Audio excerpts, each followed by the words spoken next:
a pact to conclude the conflict with Russia and references the deaths of 400,000 soldiers. Kyiv. Sean Walker. Sunday, December 8, 2024, at 10:08 Eastern Standard Time. Spread the word on Facebook and Twitter. Send via email following his meeting with Ukrainian President Volodymyr Zelenskyy in Paris, where he claimed Kyiv would like to make a deal to stop the war with Russia. Donald Trump has demanded an immediate ceasefire in Ukraine. Trump said during his U.S. presidential campaign that he could stop the war in 24 hours, if elected, and in a post on his Truth Social platform, he asserted that both sides had incurred great casualties in the conflict. In his role as Trump's envoy to Russia and Ukraine, retired General Keith Kellogg is responsible for bringing a ceasefire to the conflict. The fighting needs to stop immediately and talks need to start. Too many families are being destroyed, and too many lives are being needlessly wasted, Trump stated on Sunday.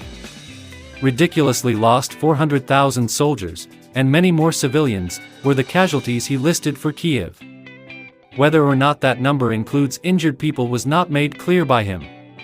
Additionally, he stated that Zelenskyy and Ukraine are interested in reaching an agreement to end the chaos. On Sunday, Zelenskyy announced on Telegram that his meeting with Trump in Paris had been productive. According to Axios, Trump was first hesitant to meet with Zelenskyy, but French President Emmanuel Macron convinced him to do it anyway. Approximately half of the 370,000 wounded Ukrainian soldiers were able to return to duty after receiving treatment, according to Zelenskyy's Sunday report. The death toll was 43,000. Publication of casualty tolls has been resisted by both Russia and Ukraine. Zelenskyy finally provided a figure in February, estimating 31,000 casualties. There were closer than 70,000 casualties in the military. According to Western estimates, little is known about the actual implementation of Trump's strategy toward Ukraine. In the past, Kellogg has discussed increasing military aid to Ukraine in the event that Vladimir Putin declined to engage in negotiations and mounting pressure on Kyiv and Moscow to do so. There are others in Trump's inner circle who have publicly supported Russia. Many Ukrainians believe that the Biden administration's escalation management and red lines had catastrophic effects on the battlefield. Therefore, there has been cautious optimism in Kyiv after Trump's win.